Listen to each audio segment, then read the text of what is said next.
En el supermercado, mi nuera susurró con desprecio a los demás: «¡Qué vergüenza tener a esta vieja! Aquí parece la sirvienta». Mi hijo se rió como si fuera una broma inocente. Algunas personas me miraron con lástima, otras con burla. Sentí como la sangre me subía al rostro, como mi dignidad se reducía a polvo frente a todos. Nadie, absolutamente nadie, sabía que yo era la verdadera dueña de ese supermercado. Ese mismo día tomé una decisión que cambiaría sus vidas para siempre. Borré sus nombres del testamento y empecé a preparar mi partida por toda Latinoamérica. Nunca imaginé que a mis 70 años, después de haber trabajado toda una vida criado a un hijo casi sola y sacrificado mis sueños por el bienestar de mi familia, terminaría sintiéndome tan pequeña, tan invisible, como aquella mañana frente a la caja registradora número 4 de aquel supermercado que irónicamente llevaba décadas formando parte de mi historia. Me llamo Isabel Montoya. Nadie en ese lugar lo sabía. Allí solo era la vieja, la suegra molesta, la mujer estorbosa, la que caminaba lento, la que sostenía un bolso viejo, la que respiraba despacio. Pero ese lugar, ese supermercado al que mi nuera acababa de humillarme públicamente, lo conocía mejor que nadie. «Apúrate, Isabel», dijo mi hijo Roberto, sin siquiera mirarme. «No tenemos todo el día». Su tono no era de cariño ni de respeto. Era una orden, como si yo fuera una carga, un objeto que debía moverse más rápido. Caminaba a su lado, tratando de ignorar cómo mi rodilla derecha crujía con cada paso, producto de tantos años, trabajando de pie, en cocinas, en mercados, lavando, cargando cajas, horneando pan antes del amanecer. «¿Podemos comprar helado después, mamá?», preguntó mi nieto Diego desde atrás, mirando su teléfono sin despegar la vista de la pantalla. A ese mamá ya no estaba acostumbrada. Él casi nunca me llamaba así. Su madre se encargaba de recordarle siempre que yo no era su verdadera responsabilidad.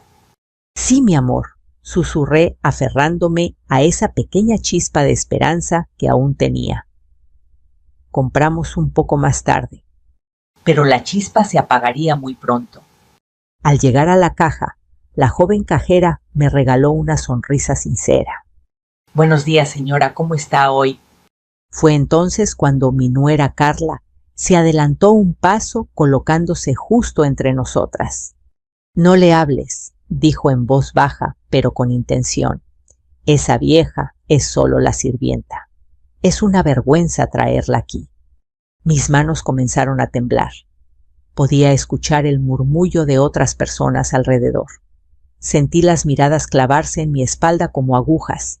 La cajera quedó paralizada, sin saber si seguir hablándome o ignorarme. Y entonces escuché la risa de mi propio hijo. «Ja, ja, ja, de verdad pareces la criada madre», dijo sin ninguna culpa. Y Diego, con apenas 12 años, repitió lo que escuchaba en casa. «Sí, abuela, eres como la sirvienta». Aquellas palabras me atravesaron el pecho como un cuchillo sin mango. No por la joven de la caja, no por las personas ajenas, sino por ellos, por la sangre de mi sangre. Durante años me había levantado a las 5 de la mañana para preparar su desayuno. Les planchaba la ropa, cuidaba de Diego. Cuando era un bebé, les pagué la universidad de Roberto, con lo que gané cocinando para eventos y vendiendo dulces en ferias. Yo los había alimentado cuando ni siquiera teníamos dinero suficiente para carne. Y allí estaban ahora, riéndose de mí, despreciándome, como si no fuera nada. Tragué saliva. No lloré, no grité, solo tomé la bolsa de compras y la cargué como tantas veces había cargado sus culpas, su indiferencia, su falta de amor. Mientras íbamos hacia el estacionamiento, Carla hablaba sin dejar de quejarse. «Es que de verdad, Roberto, Deberías aprender a decirle a tu mamá que se quede en casa. La gente nos mira raro cuando la traes contigo. Y él solo respondió: ya lo sé, pero luego se pone a llorar. Llorar. Ni siquiera recordaba la última vez que había llorado delante de ellos. Había aprendido a callar mis sentimientos como quien guarda un secreto peligroso. En el camino de regreso a casa, nadie volvió a dirigirme la palabra. Yo observaba por la ventana las calles, los árboles, los edificios. Mi propio barrio me parecía lejano, como si ya no perteneciera a ese mundo. En ese silencio pesado comenzaron a surgir las preguntas que cambiarían todo. ¿Cómo permití que me trataran así? ¿En qué momento dejé de ser Isabel para convertirme en un estorbo? ¿Acaso olvidé quién soy realmente? Cuando llegamos a casa, cargué las bolsas y las llevé a la cocina. Carla desapareció en su habitación. Mi hijo se sentó a ver televisión. Nadie me dio las gracias. Nadie preguntó si me sentía bien. Me quedé sola de pie, en medio de la cocina, rodeada por los mismos muebles que yo había comprado con mi esfuerzo. Y entonces, en ese exacto instante, algo despertó dentro de mí. Un recuerdo, un secreto, una verdad que nadie conocía. Subí lentamente a mi habitación. Abrí el viejo armario. Aparté los vestidos que ya casi no usaba. Al fondo, detrás de una pared falsa que yo misma mandé a instalar años atrás, estaba la pequeña caja fuerte. Pasé mis dedos temblorosos por la combinación. Cada número, una memoria de mi pasado. Cuando la puerta metálica se abrió, allí estaban los documentos, las inversiones, las escrituras, las acciones del supermercado donde me habían humillado apenas unas horas antes. Yo no era una vieja inútil, yo no era la sirvienta, yo no era una carga. Yo era, sin que ellos lo supieran, la dueña del lugar donde acababan de burlarse de mí. Y ese fue el momento en que dejé de tener miedo. La caja fuerte seguía abierta frente a mí. Los documentos brillaban bajo la luz amarillenta del pequeño foco de mi habitación, certificados de acciones, títulos de propiedad, estados de cuenta, contratos de inversión firmados hace muchos años. Todos ellos contaban la verdadera historia de mi vida, una historia que incluso yo misma había comenzado a olvidar. Durante casi 5 años, desde que Carla entró en esta casa como la esposa de mi hijo, yo había vivido como una sombra. Me movía sin hacer ruido por los pasillos, pedía permiso para todo, agachaba la cabeza cada vez que alguien levantaba la voz. Y sin embargo, cada uno de esos muros, cada baldosa del piso, cada clavo en la pared había sido pagado por mí. «Es mejor que te quedes en el cuarto de atrás», me dijo Carla el primer día que trajo sus maletas. «La suite principal será más cómoda para nosotros». «No importa», respondí yo una vez más, como tantas veces en mi vida. Y así terminé, en la habitación más pequeña de la casa. Una cama individual, una cómoda vieja, una silla con una pata coja. Nada más. Lo acepté porque creí que eso era el amor: ceder, callar, aguantar. Desde entonces, mi rutina había sido siempre la misma. Me levantaba antes de que saliera el sol. Ponía a hervir el café, cocinaba los huevos, calentaba las tortillas, alistaba el almuerzo de Diego para la escuela. Después barría la casa, lavaba la ropa, planchaba las camisas de mi hijo mientras escuchaba las críticas constantes de su esposa. «Esto está muy duro. ¿No sabes cocinar bien o qué? ¿Otra vez dejaste polvo en la sala? ¿Acaso estás perdiendo la vista? Tu comida ya no sabe como antes, Isabel. Creo que la edad te está afectando». Y yo solo decía: «Sí, hija, lo siento». Pero nunca lo sentí de verdad. Lo que sentía en realidad era un cansancio que me iba apagando poco a poco. Había días en que apenas reconocía a la mujer que veía al mirarme al espejo. ¿Dónde había quedado aquella mujer fuerte que vendía comida en las fiestas del barrio, que organizaba banquetes enteros para bodas, que levantó su pequeño negocio de catering con sus propias manos? En el pasado, yo era conocida como Doña Isabel, la que cocina para todo el pueblo. Mis empanadas trabajaban en silencio para pagar la escuela de mi hijo. Mis manos amasaban el pan con la misma fuerza con la que construí su futuro. Pero Carla fue eliminando todo eso poco a poco. Primero dijo que era peligroso tener desconocidos entrando a la casa. Luego que mis clientes necesitaban higiene que yo ya no podía garantizar. Después dijo que una mujer de mi edad debía descansar. Y sin darme cuenta, dejé de aceptar pedidos. Cerré las puertas a quienes dependían de mí y quedé encerrada en mi propia prisión. Ni siquiera mi hijo defendió aquello que alguna vez nos salvó del hambre. Mamá, mejor descansa, decía. Ya trabajaste demasiado. Pero trabajar no me cansaba. Lo que me agotaba era sentirme inútil. En la mesa, ahora yo era la última en sentarme. Si quedaba un pedazo de carne más pequeño, era para mí. Si faltaba un vaso, yo bebía en una taza vieja. Si había un lugar incómodo, ese era el mío. Y todos lo aceptaban. Me acostumbré a ser invisible. Caminaba por la casa como un fantasma bueno, útil, silencioso, descartable. Pero esa tarde, frente a la caja fuerte, todo volvió a su lugar dentro de mi mente. Yo no era invisible. Yo había construido mi vida. Yo había tomado decisiones inteligentes cuando nadie más lo hacía. Yo había invertido en aquel supermercado cuando el dueño apenas era un joven inseguro sin dinero para expandirse. Yo confié en aquel negocio cuando nadie más lo hizo. Compré acciones con cualquier peso que me sobraba de mi pequeño negocio. Adquirí terrenos cuando nadie creía en ese barrio. Guardé dinero cuando todos gastaban sin pensar. Y debía ocultarlo, porque al mencionar que había comprado una pequeña propiedad en renta, Carla me miró como si le perteneciera de inmediato.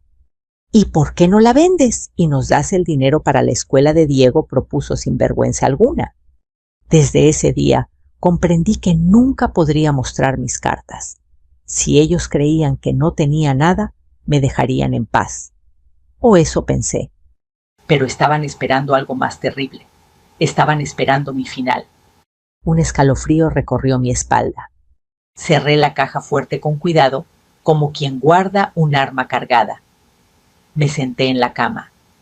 El silencio era espeso. Afuera escuchaba la risa de Carla por teléfono, planeando un viaje, comprando ropa nueva con el dinero de mi hijo. El dinero que en parte provenía de mí.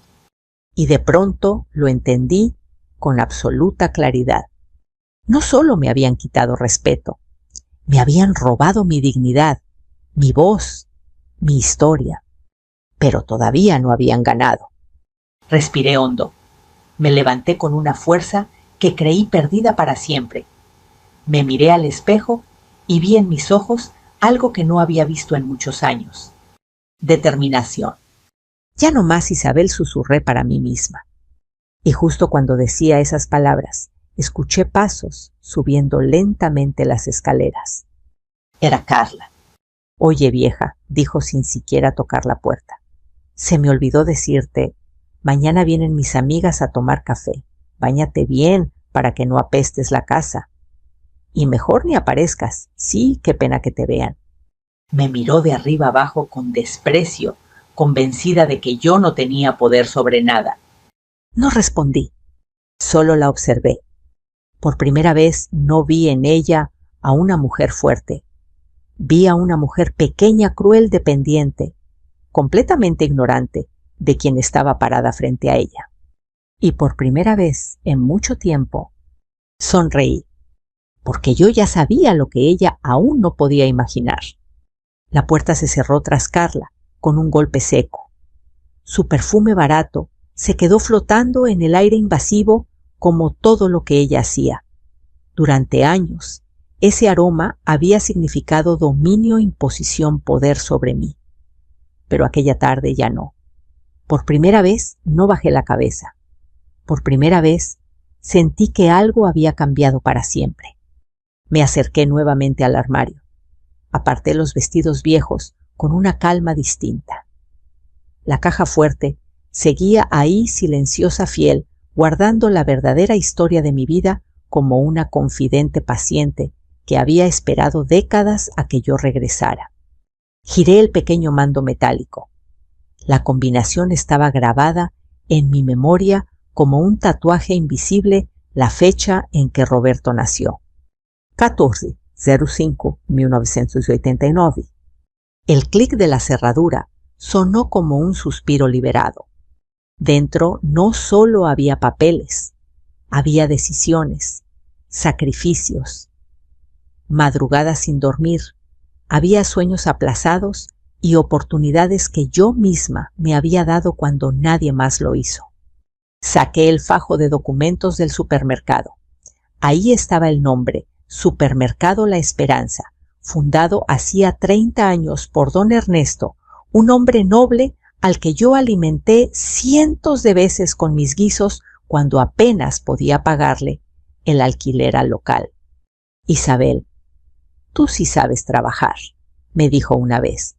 Si algún día quieres invertir aquí, este proyecto también es tuyo. Y yo lo hice. Cada semana, después de vender mis empanadas y postres, separaba un pequeño monto. No importaba que fueran 5 pesos o 50. Todo lo guardaba en una cuenta especial. Todo era mi seguro, mi escudo, mi libertad futura. Cuando don Ernesto quiso expandir el negocio y nadie más confió en él, ahí estuve yo. Puse mis ahorros sobre la mesa sin orgullo, sin publicidad. Solo le pedí una cosa. No quiero que nadie lo sepa, ni siquiera mi hijo. Don Ernesto aceptó. Me entregó los documentos. Firmamos. Y desde entonces, sin aparecer en público, sin ocupar una oficina, yo era la accionista mayoritaria del supermercado donde me acababan de humillar. Mis manos temblaron al sostener ese papel. El mismo lugar donde Carla me había llamado una vergüenza. El mismo pasillo donde Roberto se burló de mí. Ese terreno, esa fachada, esos estantes, eran míos. Y eso no era todo. Saqué otra carpeta. Propiedad N.1, un pequeño edificio de departamentos en renta. Propiedad N.2, 2 locales comerciales alquilados. Propiedad N.3, un terreno que ahora valía 10 veces más. Debajo un portafolio de inversiones que había crecido poco a poco silenciosamente, como una planta que echa raíces bajo tierra. 40, 50 millones. No porque fuera ambiciosa, porque fui prudente. Mientras ellos gastaban en ropa, salidas, fiestas, yo pensaba en el futuro. En un futuro donde quizás podría vivir en paz. Pero al ver los documentos en mis manos, una pregunta difícil me atravesó. ¿Por qué me comporté como si no valiera nada, cuando en realidad valía más de lo que jamás imaginé? La respuesta dolía. Porque los amaba. Porque pensé que ser madre era aceptar todo. Porque confundí sacrificio con humillación. Pero esa tarde algo se rompió.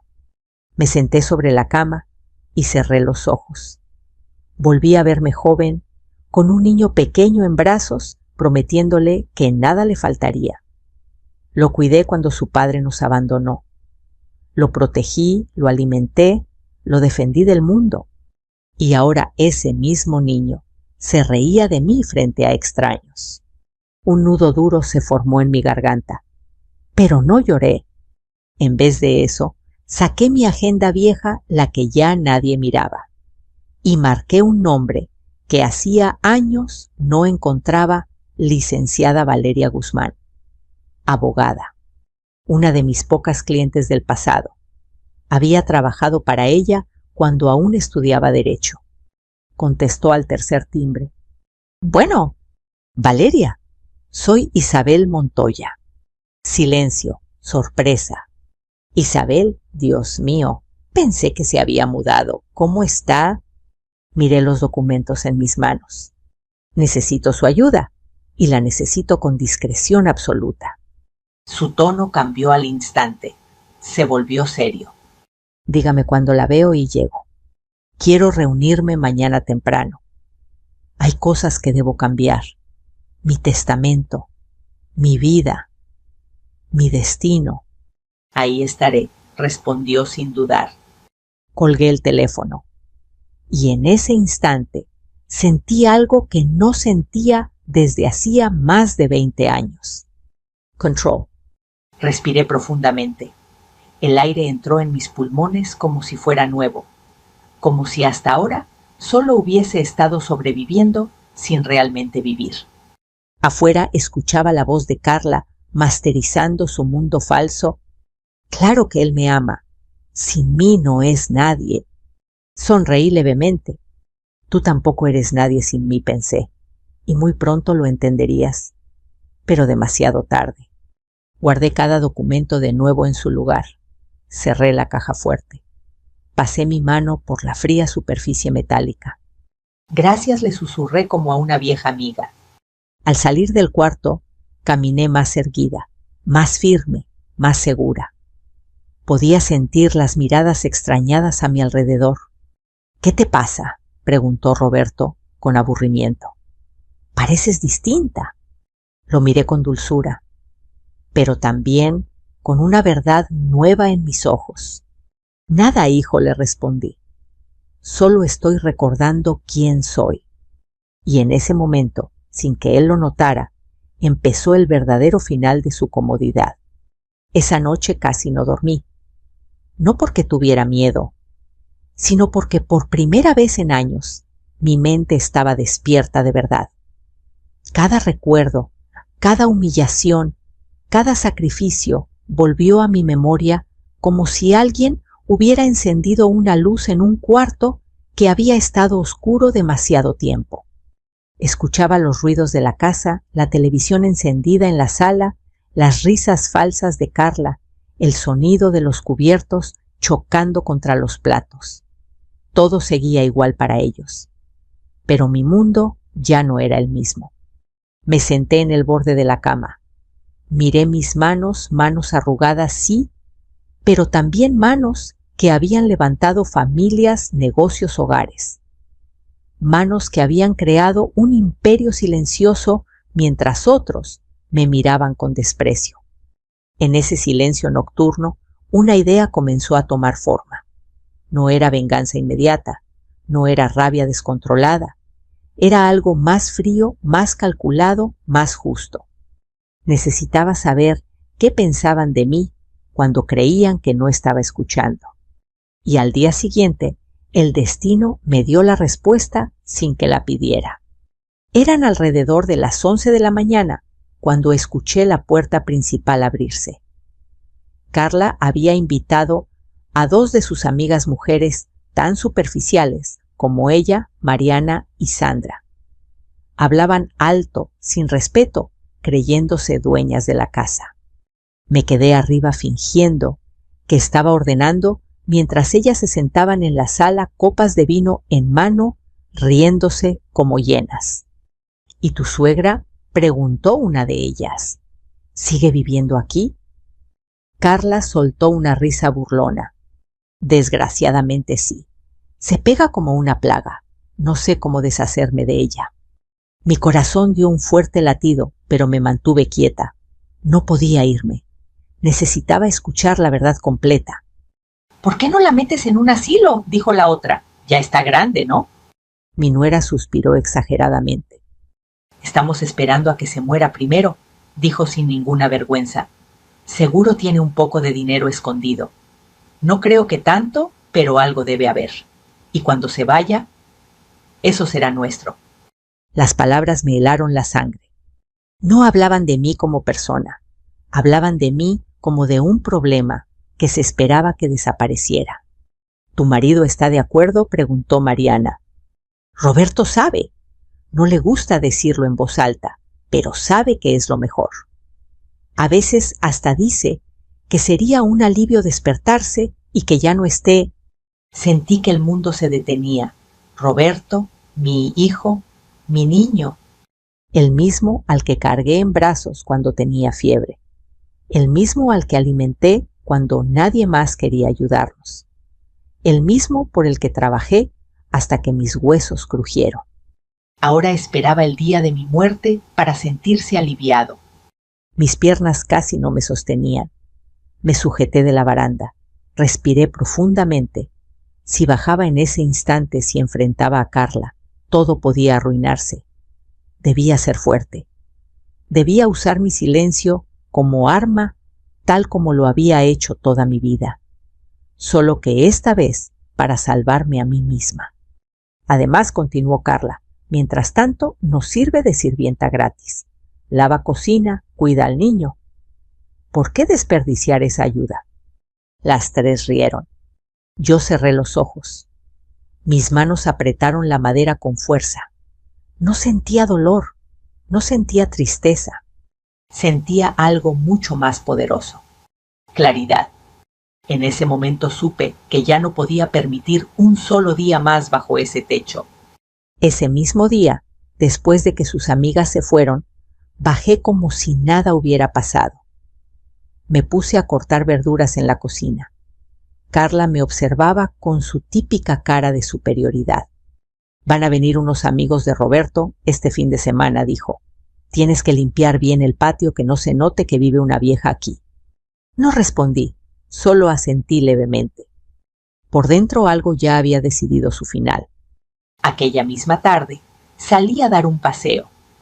Caminé hasta el pequeño café donde había quedado con Valeria. Llegó vestida de negro, con su maletín, su mirada firme. Cuénteme todo, me dijo sin rodeos. Y lo hice. Le hablé.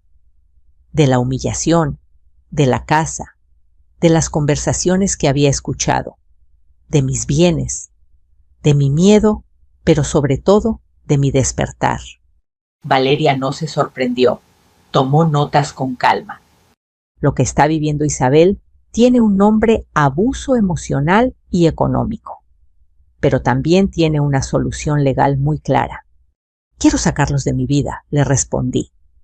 Sin gritos, sin escándalos, pero con justicia. Entonces haga exactamente lo que yo le diga. Me explicó todo. El procedimiento, el silencio, los documentos que debían firmarse, las medidas legales para protegerme, la nueva estructura de mi testamento, cómo eliminar a Roberto y a Carla como beneficiarios, cómo proteger a Diego sin que ellos pusieran sus manos sobre ese dinero. Mientras ella hablaba, yo sabía que cada palabra era un paso más hacia mi libertad.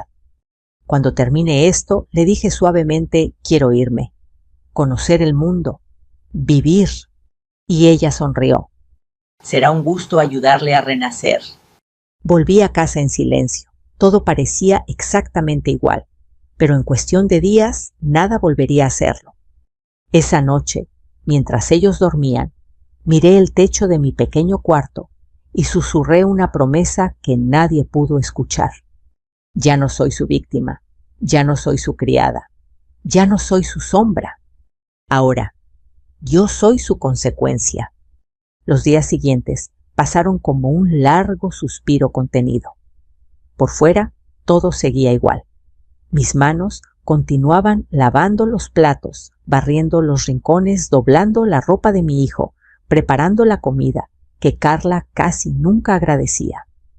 Pero dentro de mí, en lo más profundo de mi pecho, algo irreversible ya había comenzado a cambiar.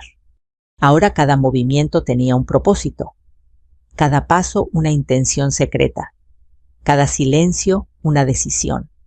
Valeria me llamó la mañana siguiente.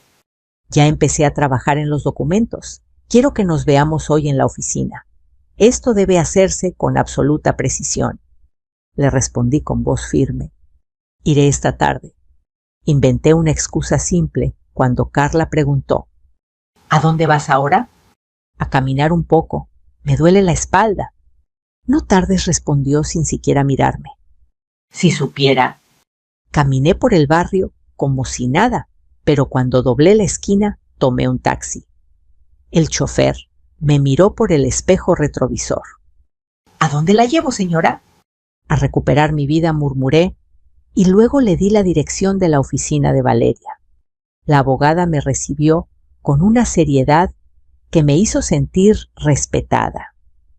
Sobre su escritorio descansaban carpetas llenas, mi nombre escrito en todas ellas.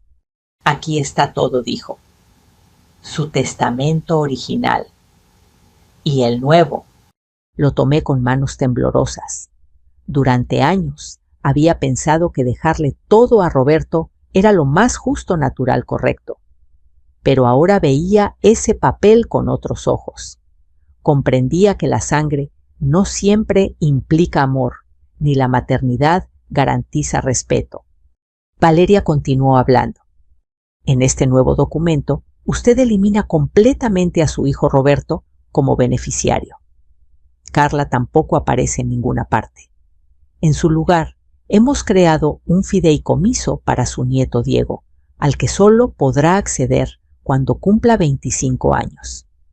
Siempre y cuando mantenga una relación respetuosa con usted. Asentí en silencio. El resto de sus bienes se dividirán en 2 partes, agregó.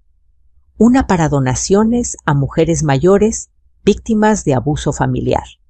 La otra quedará bajo su control para que usted la use como desee durante su vida.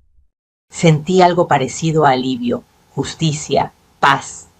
Firme aquí, me dijo tendiéndome la pluma. Lo hice sin dudar. Cada trazo de mi firma era como desatar una cadena invisible que me había mantenido atada tantos años. Después pasó al segundo punto. Ahora sobre la casa, añadió Valeria. Legalmente ya estaba a su nombre en un 80% desde hace años, aunque su hijo nunca lo supo, porque los pagos se hicieron con su dinero y a través de terceros. Hoy procederemos a transferir el resto y notificarlos formalmente. El aire se volvió liviano. Aquella casa, mi casa, volvería a pertenecerme por completo. ¿Cuándo se lo diremos?, pregunté. Cuando tengamos todo listo, y créame, Isabel, ese momento será inolvidable. 2 días después, Valeria llegó acompañada de otro abogado y un notario. Yo estaba sentada en la pequeña sala de la casa tranquila esperando. Carla fue la primera en aparecer confundida. ¿Qué está pasando aquí?, dijo molesta. ¿Quiénes son estas personas? Roberto llegó detrás de ella con el ceño fruncido. «Mamá, ¿hiciste algo malo?» Lo miré. Su voz no tenía dulzura, solo sospecha, como si yo, la mujer que lo había criado, de pronto fuera una amenaza. «No he hecho nada malo, hijo», respondí con serenidad. «Solo he tomado una decisión». Valeria dio un paso adelante y colocó una carpeta sobre la mesa. «Señor Roberto Montoya, señora Carla Sánchez, hemos venido a informarles oficialmente que a partir del día de hoy dejan de ser beneficiarios del testamento de la señora Isabel Montoya». El silencio fue absoluto. Carla abrió los ojos exageradamente. «¿Qué está diciendo? ¿Que nos quitará la herencia?» «No se las estoy quitando», dije con voz firme. «Simplemente estoy devolviéndosela a quien pertenece». Mi hijo tragó saliva. «Mamá, esto no puede ser real». «Es completamente legal», intervino Valeria. «Además, quiero informarles que la señora Montoya es propietaria mayoritaria de 3 negocios registrados, entre ellos el supermercado La Esperanza y varias propiedades en esta zona». Roberto me miró como si acabara de conocerme por primera vez. «¿Tú, dueña del supermercado?» «El mismo donde me llamaron vergüenza», respondí sin levantar la voz. el mismo lugar donde se burlaron de mí hace apenas unos días, el lugar donde creyeron que yo era una sirvienta. Carla retrocedió 2 pasos. Eso es imposible. Tú no tienes ese dinero. Valeria sacó más papeles. Aquí están los documentos, acciones, contratos y escrituras desde hace más de 15 años. Las manos de Carla comenzaron a temblar. Su rostro cambió de color. Entonces, todo este tiempo. Todo este tiempo ustedes vivieron bajo mi techo, dije con calma. Todo este tiempo me llamaron vieja estorbo criada, sin saber que cada ladrillo de esta casa se sostuvo con mi esfuerzo. Roberto se dejó caer en el sofá como si le hubieran quitado el suelo bajo los pies. Mamá, por favor, ¿podemos arreglar esto? No hubo lágrimas ni gritos, solo mi voz pausada. No quiero arreglar nada, quiero empezar de nuevo. Valeria dio la noticia final. A partir de hoy, esta casa pertenece en su totalidad a la señora Isabel Montoya. Ustedes tienen un plazo de 30 días para desalojarla. Carla lanzó un grito ahogado. No puedes hacernos esto. Y Diego. Diego siempre será mi nieto, respondí con suavidad. Pero tú y Roberto dejaron de ser mi familia en el momento en que dejaron de respetarme. El silencio volvió a llenar la casa. Ninguno sabía qué decir. Y yo me sentía más liviana que nunca. Mientras ellos permanecían en shock, subí a mi cuarto y comencé a empacar. No porque tuviera que irme, sino porque quería hacerlo. Al cerrar la maleta, miré por última vez aquel pequeño cuarto donde pasé tantos años escondida, y comprendí algo que me hizo sonreír. Mi vida finalmente acababa de comenzar. Salí de aquella casa sin mirar atrás. No porque no me doliera, sino porque por primera vez en décadas el dolor ya no me dirigía. Al contrario, era la esperanza la que me empujaba hacia adelante como una brisa tibia que me envolvía los hombros y me susurraba que todavía quedaba mucho por vivir. Durante 3 noches me hospedé en un pequeño hotel del centro. Una habitación sencilla, un ventanal que daba a la calle y una cama que crujía cuando me movía. Pero aún así era un palacio comparado con la prisión en la que había vivido los últimos años. Allí no había gritos, ni órdenes, ni miradas de desprecio. Solo silencio y libertad. Valeria me visitó al segundo día con una taza de café caliente. ¿Cómo se siente Isabel?, preguntó con una sonrisa sincera.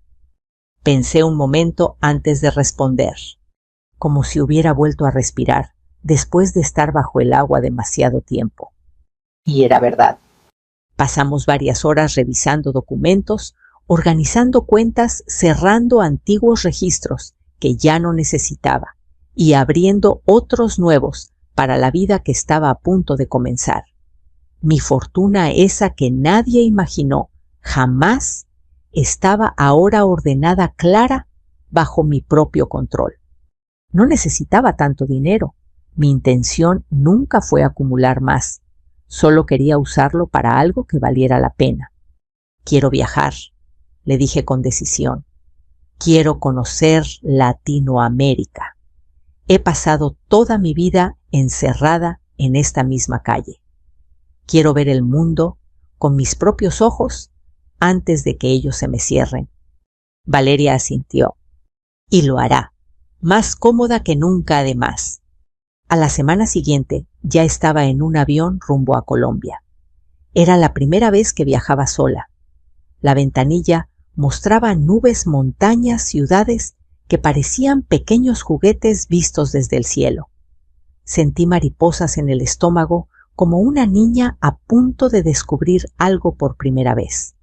En Medellín caminé por calles llenas de color, flores colgando en balcones, música en las plazas, sonrisas en rostros desconocidos que sin saber mi historia me trataban con más respeto del que recibí en mi propia casa. Entré a un mercado local y compré frutas no porque las necesitara, sino porque quería sentir el gesto de elegir por mí misma. Un joven me ofreció ayuda para cargar la bolsa. Señora, ¿le ayudo? Y por primera vez en años respondí con orgullo, no con vergüenza. Claro que sí, gracias, hijo. En ese momento comprendí algo profundo, no era invisible. Nunca lo fui. Simplemente estuve rodeada de personas que eligieron no verme. Después viajé a Perú. Caminé por las calles de Cusco, sentí el frío de la montaña y el calor humano de su gente.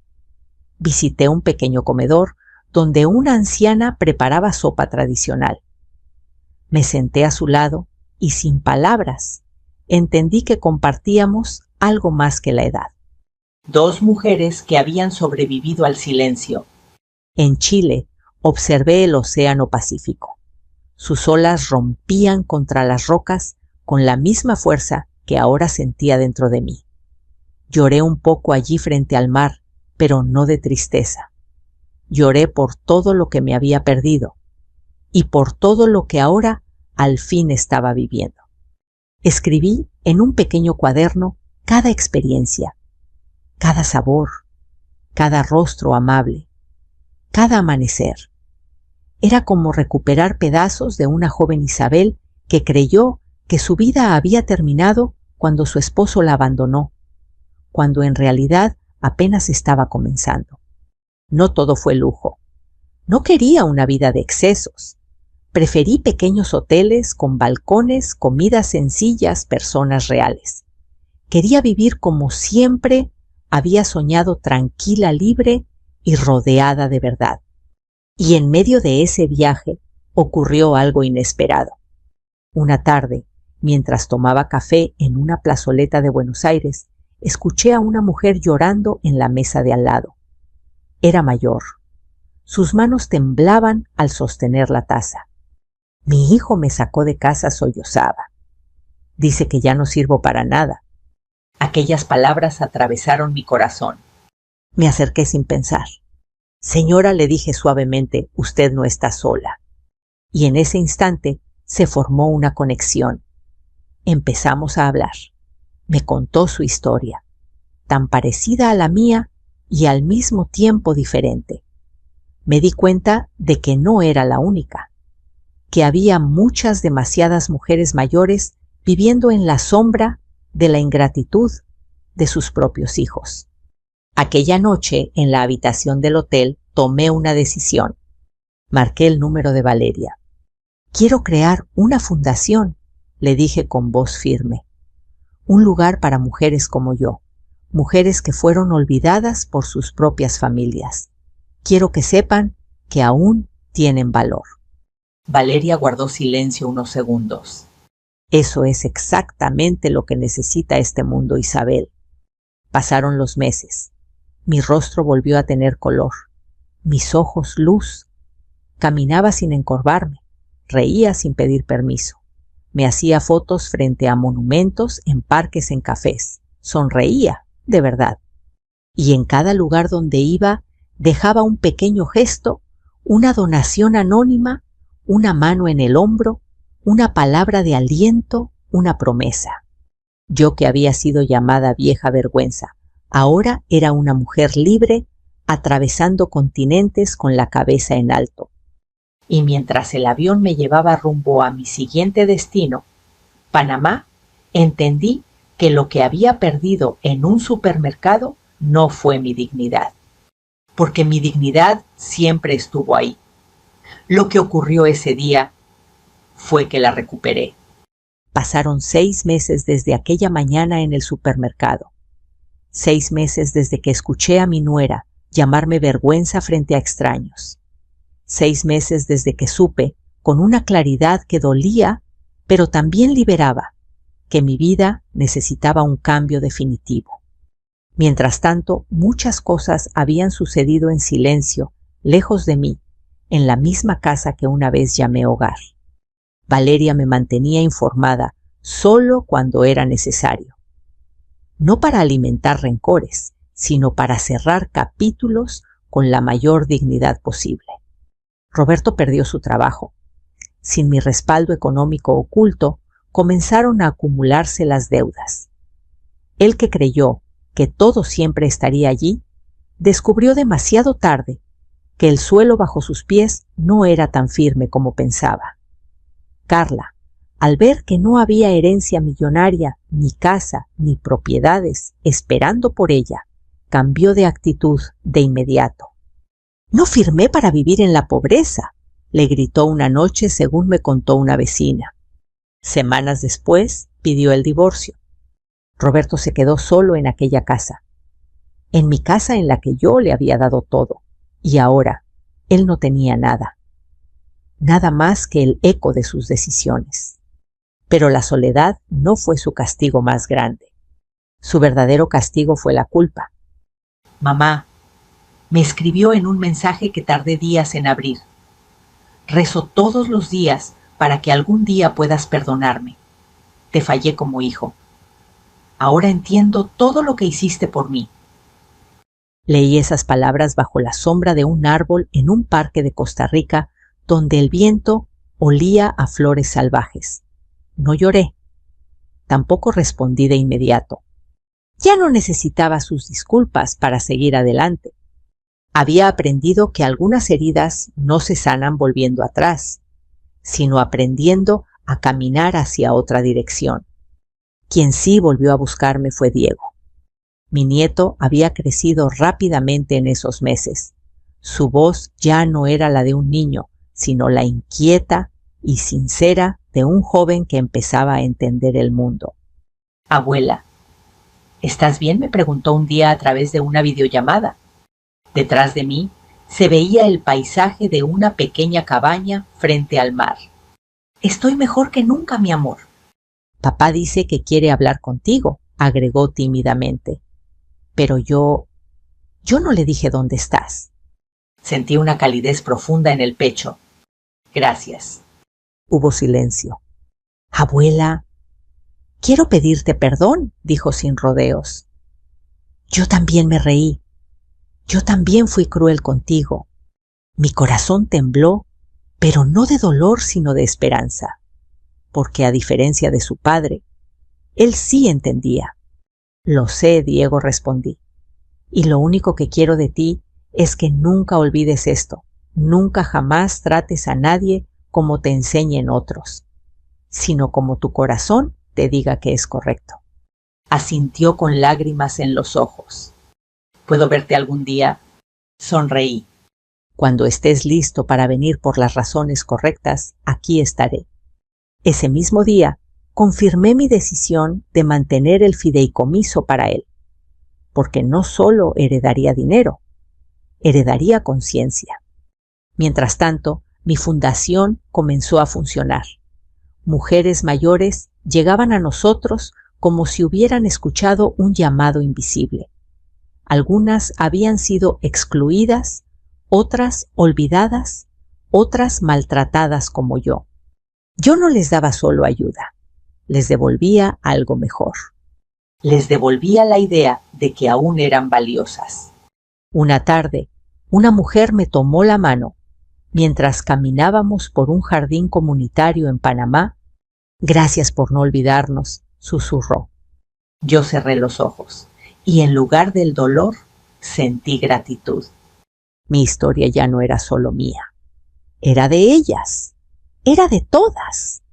Desde entonces, cada mañana, despierto con la certeza de que la vida no termina a los 70. A los 70. A veces apenas comienza. Y si alguna vez vuelvo a pisar aquel supermercado, no será para demostrar quién soy, sino para recordar de dónde vengo.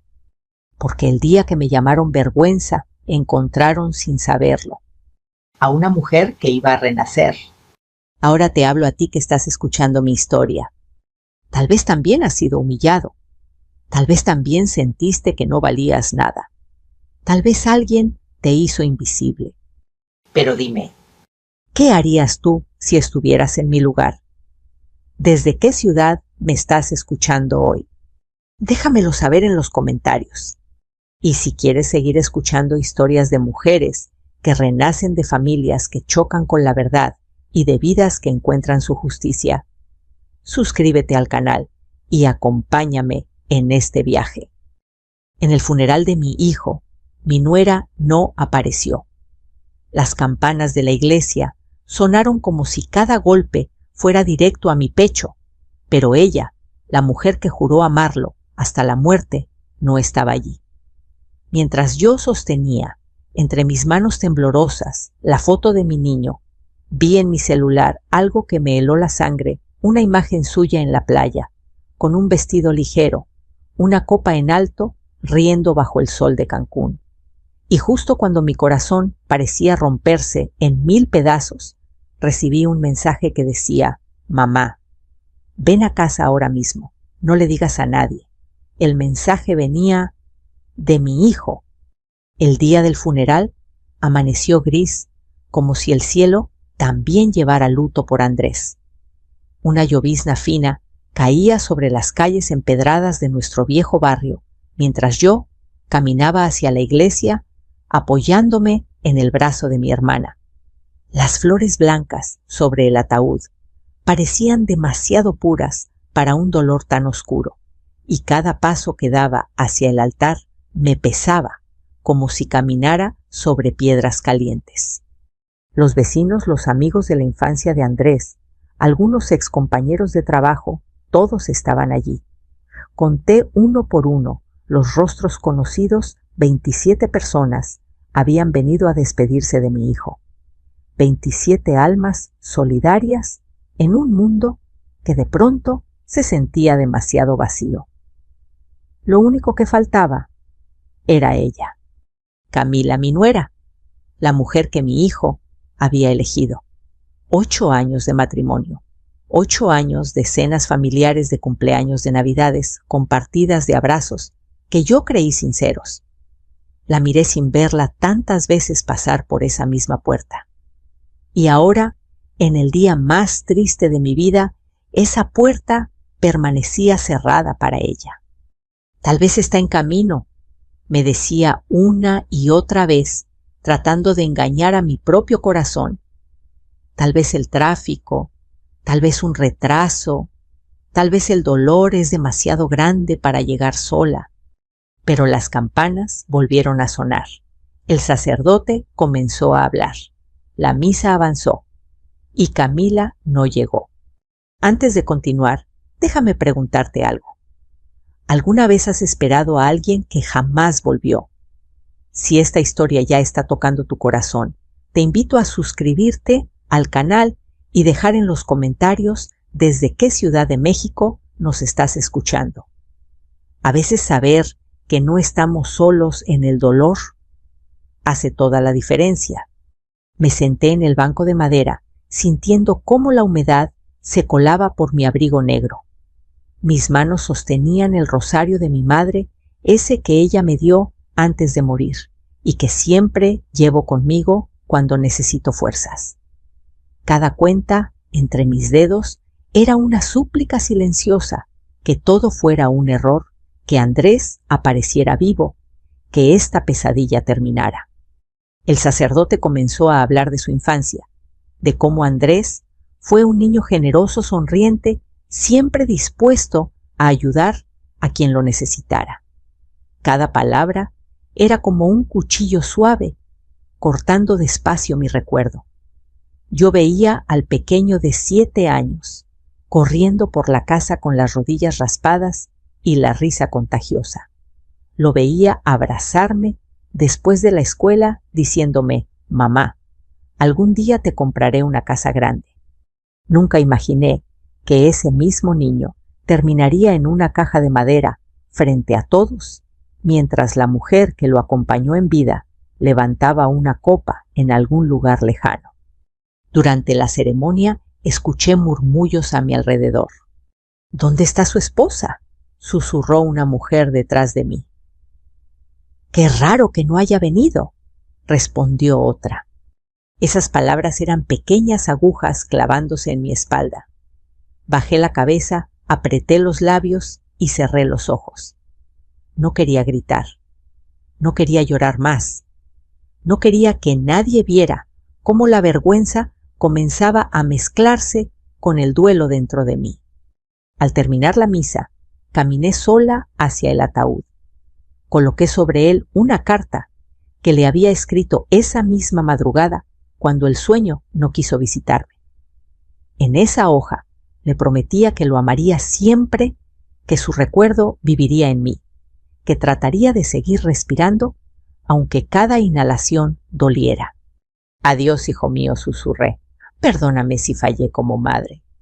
Y entonces el ataúd fue cerrado.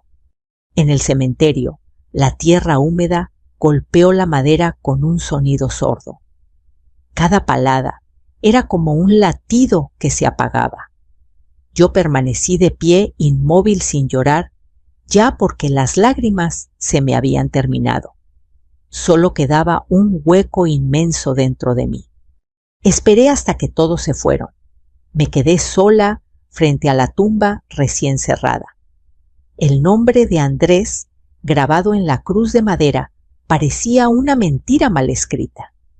Pasé mis dedos sobre las letras como si pudiera despertarlo con el tacto, como si mi cariño fuera suficiente para devolverlo. ¿Por qué te fuiste tan pronto? Mi niño, murmuré mientras el viento movía las flores. Regresé a casa cuando el sol ya comenzaba a esconderse. El silencio en las paredes me golpeó más que cualquier palabra. Su taza favorita seguía en la alacena. Su foto de graduación colgaba en la pared. Todo seguía igual, excepto él. Caminé lentamente hasta la cocina, puse a hervir agua para un café que sabía que no iba a beber y dejé mi bolso sobre la mesa. Fue entonces cuando escuché el pequeño sonido de mi celular vibrando. Lo tomé sin apuro, pensando que sería algún familiar preguntando cómo me encontraba. Pero cuando la pantalla se encendió, vi una notificación de una red social. Un nombre, conocido casi burlón, apareció frente a mis ojos, Camila. Mi corazón comenzó a latir con una fuerza extraña. Abrí su perfil y allí estaba, ella, en una playa de arena clara, bajo un cielo azul perfecto, su cabello suelto, su piel dorada por el sol, una sonrisa abierta brillante, en su mano una copa brillante reflejando la luz del atardecer, y junto a ella la silueta de un hombre que no era mi hijo. El pie de foto decía: la vida es corta, hay que disfrutarla mientras se puede. Sentí que el mundo giraba a mi alrededor. Mientras yo enterraba a Andrés, mientras el sacerdote rezaba por su alma, mientras yo pedía fuerzas para seguir viviendo, ella estaba festejando. Mi mano comenzó a temblar tanto que casi dejé caer el teléfono. El café hirvió, pero no lo apagué. Ya no escuchaba sonidos, solo el eco de una pregunta, marcándome el alma: ¿quién era realmente la mujer que llamé hija durante tantos años? Y entonces, un nuevo mensaje apareció en la pantalla, no de Camila, sino de un número que reconocí de inmediato. Mamá, ven a casa ahora mismo, no le digas a nadie. Firmado Andrés. Sentí que mi corazón se detenía por un instante, porque los muertos no envían mensajes. Mi primer impulso fue pensar que el teléfono se había equivocado, que el mensaje no estaba dirigido a mí, que alguien estaba jugando con el dolor de una madre desesperada. Cerré el celular con brusquedad y lo dejé sobre la mesa como si aquel pequeño aparato quemara mi piel. «No puede ser», musité con los labios resecos. «No puede ser verdad». Pero la frase seguía incrustada en mi mente como un clavo. «Mamá, ven a casa ahora mismo, no le digas a nadie». El café en la estufa comenzó a derramarse y el vapor inundó la cocina sin que yo me moviera. Tardé unos segundos en reaccionar. Apagué el fuego, respiré hondo y volví a tomar el celular. El mensaje seguía allí. no había desaparecido. No era una imaginación de una mujer rota por el dolor. Miré el número. Era exactamente el mismo que Andrés había usado durante años. Ese número que yo tenía guardado en mi lista de contactos con el nombre Mi Hijo. Ese número que tantas veces me llamó para decirme que llegaría tarde, que estaba bien, que me quería. Sentí un escalofrío bajarme por la columna. Dios mío, susurré. ¿Qué es esto? Volví a mirar la foto de Camila en la playa. Su sonrisa tan despreocupada. La copa en alto. El hombre junto a ella demasiado cerca, su mano casi tocando su cintura. Yo conocía esa mirada. No era una mirada de amistad. No era una mirada inocente. Era la mirada de alguien que se sentía libre, liberada. Mientras yo había enterrado a mi hijo, ella estaba celebrando. Un nudo de rabia comenzó a apretarme el pecho, mezclándose con una confusión insoportable. ¿Y si la había juzgado mal? ¿Y si ese mensaje no era real? ¿Y si alguien había tomado el celular de Andrés? ¿O si Camila misma? Sacudí la cabeza con fuerza. No, eso era imposible. Andrés estaba muerto. Yo misma lo vi. Yo misma lo despedí. Yo misma escuché cómo la tierra caía sobre su ataúd. Los muertos no escriben mensajes. Pero la realidad en mi pantalla decía lo contrario. Camila había publicado la foto hacía apenas 3 horas. 3 horas atrás yo estaba de pie junto a su tumba con los zapatos manchados de lodo y la cara empapada de lágrimas secas. 3 horas atrás el sacerdote había pronunciado su nombre por última vez. 3 horas atrás, y ella ya estaba brindando. Mi corazón empezó a latir con más fuerza. Una furia fría, silenciosa, comenzó a despertarse dentro de mí. No era el dolor de una madre que acaba de perder a su hijo. Era algo más oscuro, más peligroso. Era la intuición de una mujer que sentía que algo no encajaba. Me senté en la silla más cercana. El cuerpo me temblaba. Respiré hondo, recordando las palabras del sacerdote sobre la paz, sobre la aceptación. Pero en mi alma no había paz. Había preguntas. Y una madre con preguntas puede ser más peligrosa que cualquier tormenta. Mi dedo vibró sobre la pantalla. Dudé un instante, pero finalmente presioné para responder. ¿Quién eres? Mi hijo murió hoy. Pasaron unos segundos eternos y apareció una respuesta. No estoy muerto, mamá, pero no tengo tiempo para explicarlo por aquí. Tienes que venir. Ahora. Sentí que la habitación giraba. Me llevé la mano al pecho, porque por un momento creí que yo también iba a caer muerta allí mismo, como si mi corazón no pudiera soportar una emoción más. Esto no puede estar pasando, murmuré. Me levanté lentamente. Caminé hasta la sala, donde la foto de Andrés seguía sobre la mesita rodeada de velas blancas. Su sonrisa inocente me observaba. Le hablé a la fotografía como si pudiera escucharme. Hijo, si esto es una broma cruel. Que Dios me dé fuerzas para soportarla. Pero en lo más profundo de mi corazón, una pequeña llama comenzó a encenderse. Una chispa diminuta de esperanza demasiado peligrosa, demasiado hermosa como para abrazarla del todo. ¿Y si estaba vivo? Esa idea era un veneno dulce recorriendo mis venas. Tomé mi bolso, metí las llaves con manos torpes. Volví a mirar la foto de Camila por última vez. La guardé en mi mente. Su rostro sería imposible de olvidar. En vez de llorar, ella alzaba su copa. En la playa me repetí. Si Andrés estaba con vida, si todo esto era parte de algo que yo no entendía, entonces Camila no solo era una viuda despreocupada, tal vez era algo mucho peor. Antes de salir de casa, dudé frente al espejo.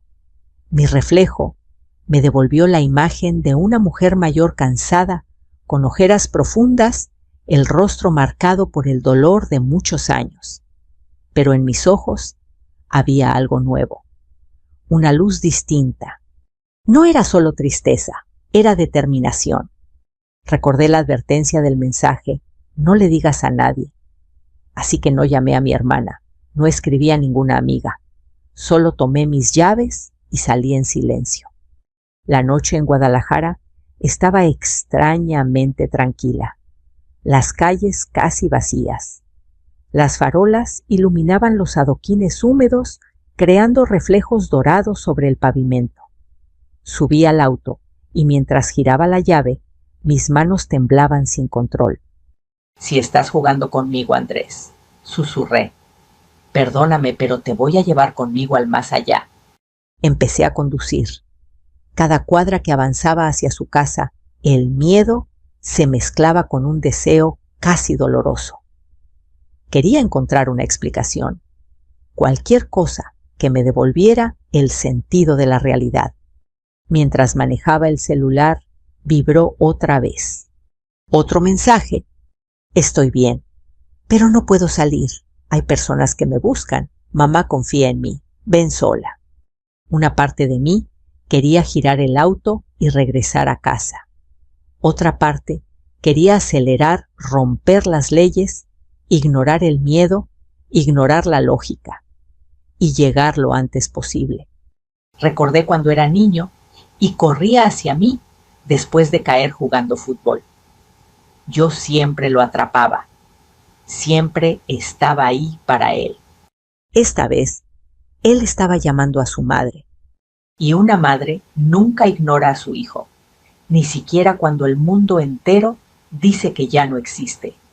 A lo lejos vi por fin las luces de su calle, su hogar, ese lugar donde tantas veces compartimos comida, risas, abrazos, discusiones, ese mismo lugar que ahora parecía un escenario prohibido, oscuro, extraño.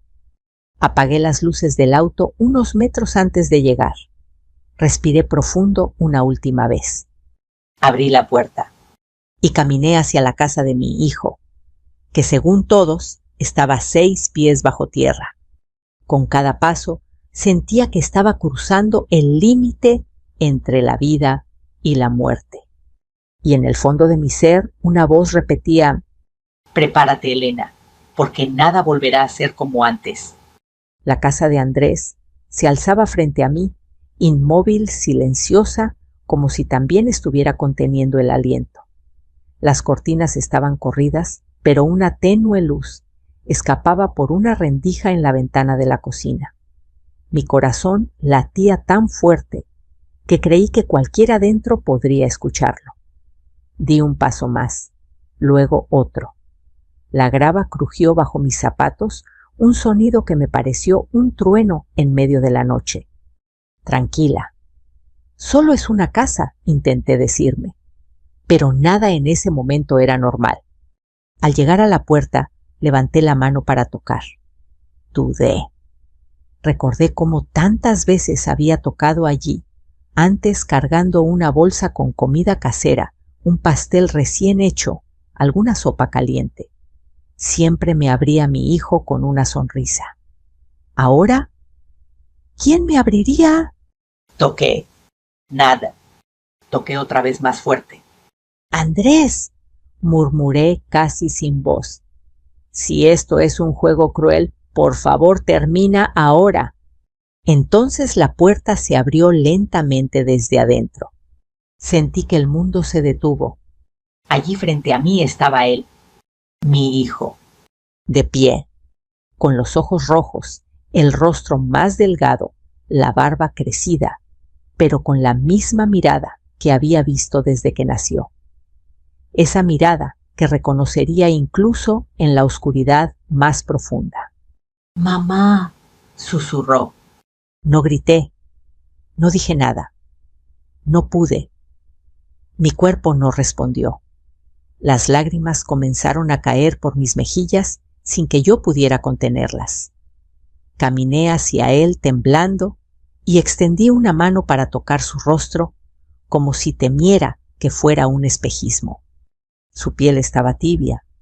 Estaba vivo. ¿Eres real?, pregunté entre sollozos. Sí, mamá, soy yo. Estoy vivo. Y entonces todo mi cuerpo cedió. Las piernas me fallaron, pero Andrés me sostuvo antes de que tocara el suelo. Me abrazó con fuerza, como cuando era niño, y yo lo rescataba de las pesadillas. Esta vez, él era quien me sostenía a mí. Mi niño. Lloré con desesperación. Yo te enterré. Yo toqué tu ataúd. Yo vi cómo la tierra caía sobre ti.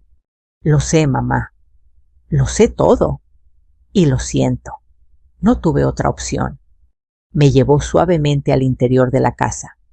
Todo estaba oscuro, excepto una pequeña lámpara sobre la mesa de la cocina. El olor a café viejo y humedad impregnaba el aire. Me sentó en una silla, como si yo fuera la hija y él la madre. Toma agua, dijo con voz temblorosa. Bebí un sorbo. Mis manos no dejaban de temblar. Explícame, susurré. Por el amor de Dios, explícame qué está pasando. Andrés se sentó frente a mí. Su mirada ya no era la del niño alegre. Había en ella una sombra profunda, una mezcla de miedo, culpa y agotamiento. Hace 6 meses descubrí algo en la empresa, mamá comenzó. Manipulaban cuentas, lavaban dinero. Había personas poderosas involucradas, muy peligrosas. Lo escuchaba sin pestañear. Cuando quise denunciar, empezaron las amenazas. Primero llamadas, luego notas. Después hombres siguiéndome en la calle. Dijeron que si hablaba, tú pagarías las consecuencias. Sentí que un escalofrío me recorría el cuerpo. ¿Por qué no me dijiste nada?, susurré. Porque eres lo que más amo, mamá. Y era justo lo que ellos usarían para controlarme. Apretó los puños. Hablé con un amigo médico del hospital. Él me ayudó a fingir la muerte. Simulamos un paro. Cambiaron los registros por unas horas. Solo él y yo sabíamos la verdad. Era la única forma de desaparecer antes de que me encontraran. Un silencio pesado llenó la cocina. Entonces todo, el ataúd, la misa, ¿era una mentira?, pregunté, sintiendo un dolor punzante en el pecho. Era la única forma de mantenernos con vida, mamá. Me llevé una mano al corazón. Yo sufrí cada segundo, dije con voz quebrada. Lo sé, y me odio por eso, respondió con lágrimas en los ojos, pero no tenía otra opción. Guardó silencio unos segundos, luego levantó la mirada y dijo algo que me heló la sangre aún más que todo lo anterior. Pero eso no es lo peor, mamá. ¿Qué puede ser peor que esto?, pregunté aterrada. Andrés tomó su laptop, la abrió y giró la pantalla hacia mí. Había fotografías, mensajes, movimientos bancarios, capturas de pantalla. Mi nuera, Camila. Ella lo sabía todo, dijo con voz rota. ¿Cómo?, pregunté, llevando la mano a mi boca. Le conté cuando empezaron las amenazas. Le dije del dinero de la empresa del peligro. Al principio me abrazó, dijo que me cuidaría, pero después cambió. Pasó a otra imagen. Me empezó a pedir que sacara seguros de vida, varios, cada vez más grandes. Decía que quería protegerme, por si algo pasaba. ¿Entiendes, mamá? Sentí que mi estómago se retorcía. ¿Ella quería que murieras? Quería que cobraran millones, respondió con amargura. Filmó conversaciones mías, hacía registros donde yo hablaba de estrés, de tristeza, de miedo. Quería hacer parecer que estaba al borde del suicidio. Mis dedos temblaban sobre la mesa. Camila comenzó una relación con otro hombre hace 8 meses. Un hombre que trabaja para personas peligrosas. Un hombre que la estaba ayudando a organizarlo todo. De pronto, la imagen en la playa regresó a mi mente. La copa alzada, la sonrisa, el cuerpo junto al suyo. Ese hombre es el de Cancún, susurré. Andrés asintió con furia contenida. Ese mismo. Él le prometió una nueva vida, dinero, libertad, sin marido, sin suegra, sin cargas. Un silencio mortal cayó sobre nosotros. Mientras yo lloraba tu muerte, ella brindaba, dije apretando los dientes. Mientras yo enterraba a mi hijo, ella celebraba. Andrés cerró los ojos. Nunca quiso ser parte de esta familia, mamá. Solo quiso todo lo que yo podía darle, incluso estando muerto. Sentí como por primera vez desde la tarde del funeral el dolor empezaba a transformarse. Ya no era solo tristeza, era algo más fuerte, más oscuro, más decidido. Levanté la cabeza, miré a mi hijo a los ojos. Entonces, dime una cosa, Andrés. ¿Qué vamos a hacer ahora? Y él me respondió con una voz firme, una voz que ya no temblaba. Ahora, mamá, vamos a hacer justicia. El silencio que siguió esas palabras fue diferente. Ya no estaba cargado de muerte. Estaba cargado de algo nuevo, algo peligroso, pero también necesario. Apreté su mano con fuerza. Entonces no estás solo, le dije, porque nadie toca a un hijo sin enfrentar a su madre. Y en ese instante entendí que la mujer que entró llorando a esa casa no era la misma que estaba sentada allí ahora.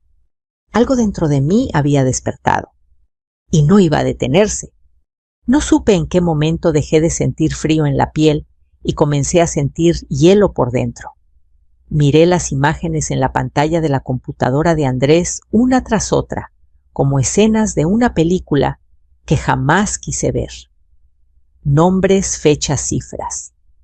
Mi nuera, la misma que me abrazaba en Navidad y me llamaba mamá con dulzura, aparecía al centro de todo.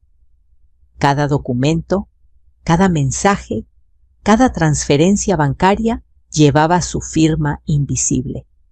¿Cómo pudiste confiar en ella?, me pregunté en voz alta sin darme cuenta. Andrés cerró los ojos por un instante como si cargara años de culpa acumulada. Porque la amaba mamá y porque quería creer en ella, como tú. Sus palabras no me ofendieron. Al contrario, dolieron, pero eran ciertas. Yo también quise creer. Quise ver en Camila a la mujer que formaría un hogar con mi hijo que algún día me haría abuela. Me ilusioné con la idea de una familia completa de domingos con niños corriendo por el patio de risas compartidas. Pero todo eso había sido una mentira construida con paciencia y cálculo. Mira esto, dijo señalando una hoja digital con números resaltados. La cifra me dejó sin aliento. Son pólizas de seguro, explicó. 6 pólizas diferentes, todas a mi nombre, todas con ella como beneficiaria. Ninguna de estas la supe en su momento. Las firmó usando documentos falsificados. Usó copias que tenía de mi identificación. «Dios mío», murmuré llevando una mano a mi pecho. Andrés pasó a otro archivo. Eran capturas de mensajes, conversaciones entre Camila y un hombre guardado como M. Las palabras eran claras, frías, letales. Mañana intentaremos que todo parezca un accidente. Necesito que él luzca inestable. Mientras antes muera más rápido, cobramos. Sentí náuseas. Mis manos comenzaron a sudar. ¿Ese hombre era Miguel?, pregunté. Sí, el mismo que viste en la playa.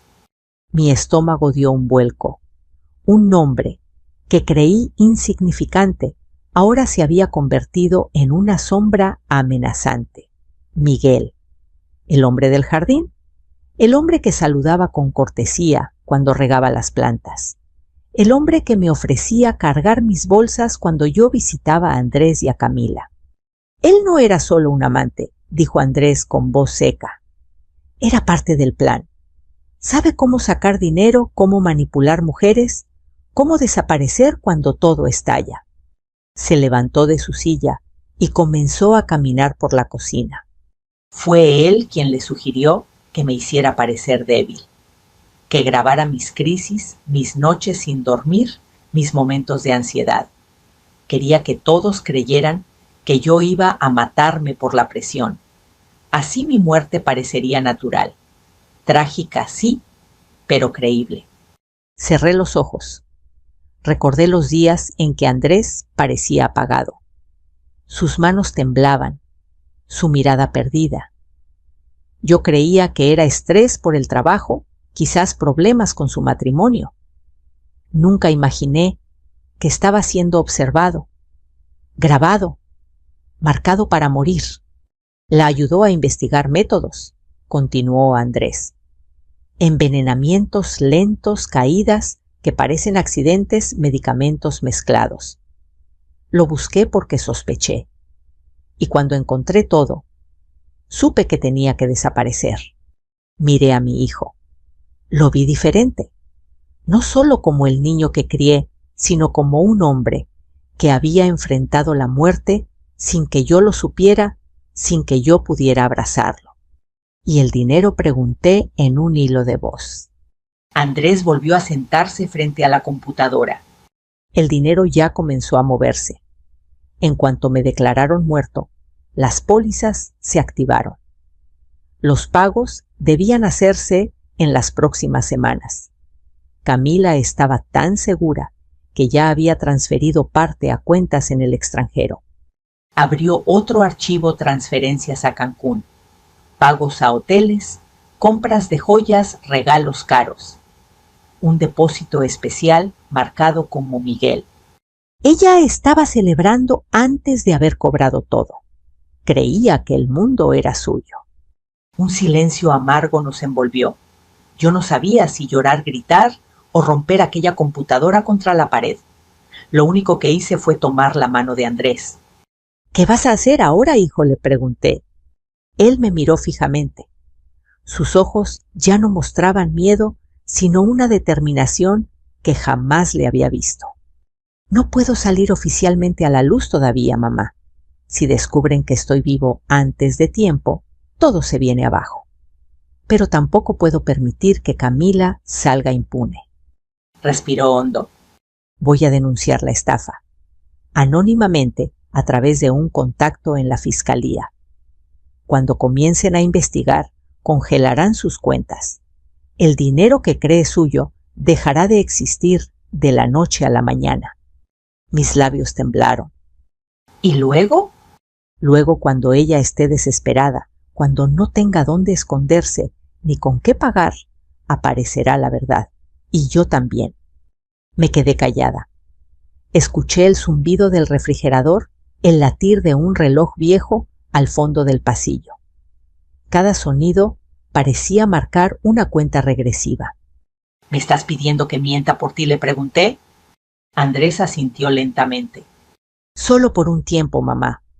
Tendrás que seguir siendo la madre en duelo, fingir que no sabes nada, que no me has visto.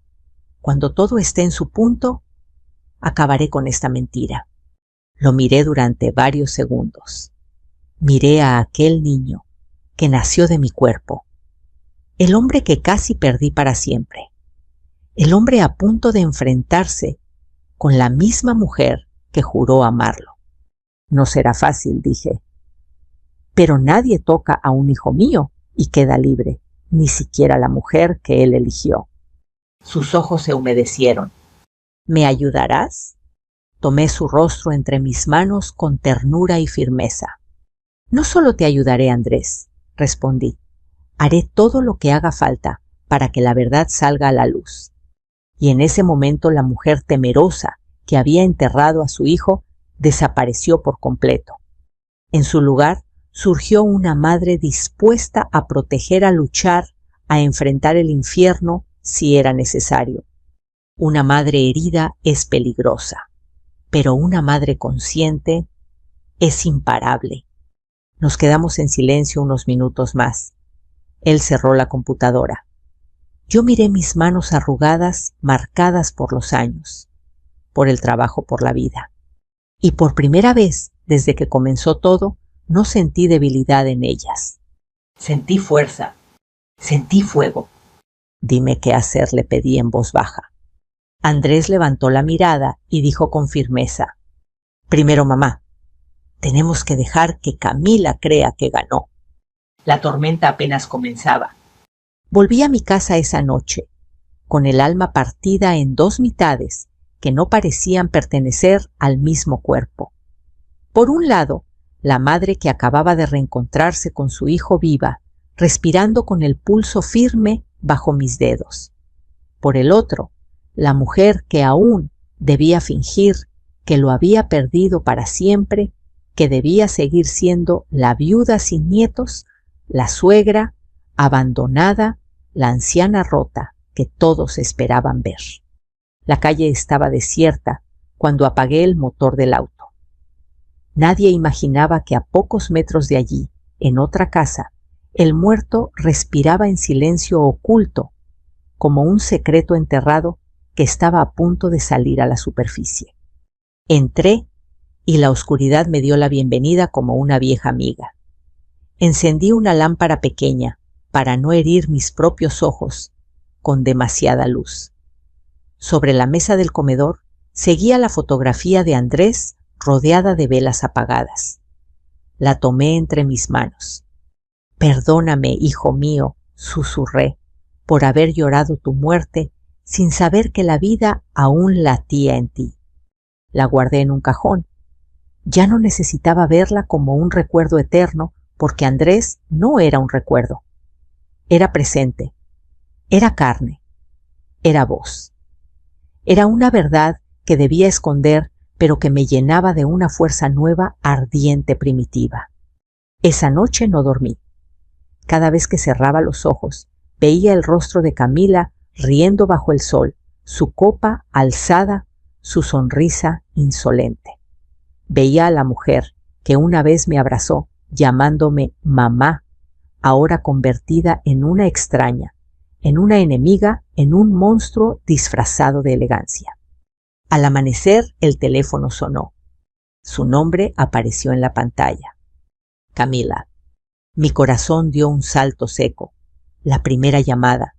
Tan pronto, tan desesperada. Respiré hondo 2 veces antes de responder. Bueno, dije, con voz cansada, verdadera y fingida al mismo tiempo. Mamá Elena. Su voz sonaba quebrada, temblorosa. Soy yo. Camila. Hubo un silencio breve, pesado. Lo sé, respondí con frialdad contenida. Reconozco tu voz. No he podido comunicarme contigo. No sabía si podrías contestar. Lo siento tanto por Andrés. Sollozó. Apreté la mandíbula. Mi mano derecha se cerró en un puño bajo la mesa. ¿Lo estás recordando ahora?, respondí. Después de días de silencio. Ella no contestó de inmediato. He estado muy mal, dijo finalmente. No supe cómo enfrentarlo. Necesitaba alejarme, pensar. Pensar, quise gritarle. Pensar con una copa en la mano sobre una playa de Cancún. Pero me contuve. Es curioso, dije con voz baja casi dulce, porque hace unas horas te vi muy bien, sonriendo. Del otro lado de la línea un jadeo ahogado. ¿Cómo dices?, preguntó. La vida es corta, ¿verdad?, agregué suavemente. Dijiste que había que disfrutarla. Silencio absoluto. Podía casi escuchar el latido acelerado de su corazón a través del teléfono. Mamá Elena, puedo explicarlo. No hace falta, la interrumpí. Solo dime algo. ¿Disfrutaste mientras yo enterraba a mi hijo? El sollozo que emitió fue más miedo que tristeza. Yo lo amaba, mintió. Y en ese instante comprendí algo con claridad espantosa. Camila no lloraba por Andrés. Lloraba porque su mentira había sido vista. Esa llamada confirmó lo que Andrés y yo ya sabíamos. Ninguna palabra más era necesaria. Colgué sin despedirme.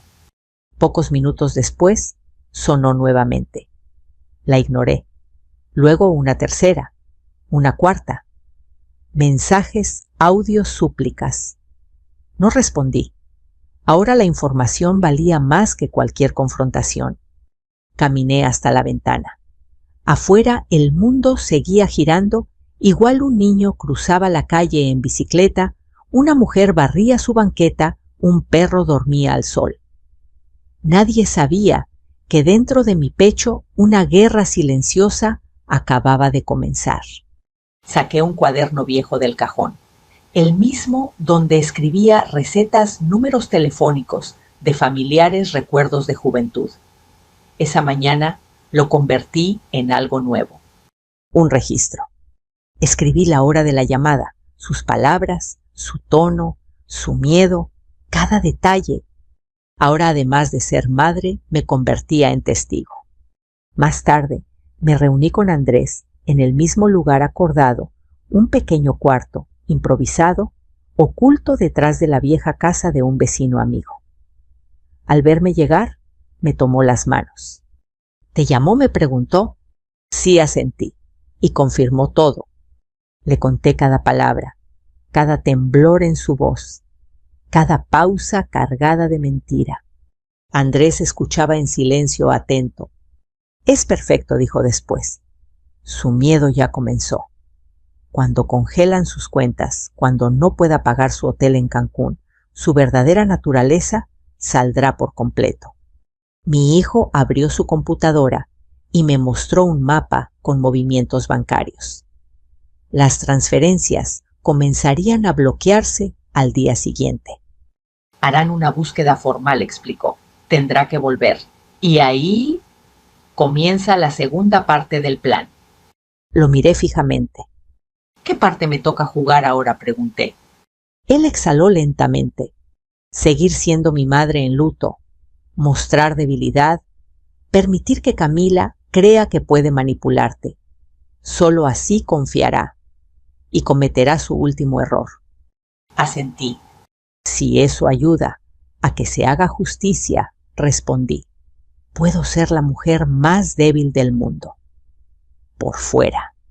Pero por dentro algo ya se había endurecido en mí. Algo que ni siquiera la muerte había logrado apagar. Esa noche, antes de regresar a casa, caminé hasta la iglesia vacía. Entré en silencio, me arrodillé frente al altar y cerré los ojos. Dios mío, susurré, tú sabes todo. Tú viste la traición, tú viste mis lágrimas. Si lo que hacemos es justo, danos fuerzas. Si no, deténme ahora. Una paz extraña me envolvió suave, como una manta invisible sobre mis hombros. Al salir, comprendí que ya no estaba sola. Caminaba junto a mi hijo, junto a la verdad, y junto a una madre que acababa de despertar dentro de mí. Camila creía que todo estaba bajo su control. No sabía que la mujer a la que llamaba suegra ya había comenzado a escribir su destino. Los días siguientes fueron los más largos de mi vida. Cada amanecer traía consigo una mezcla de ansiedad y determinación.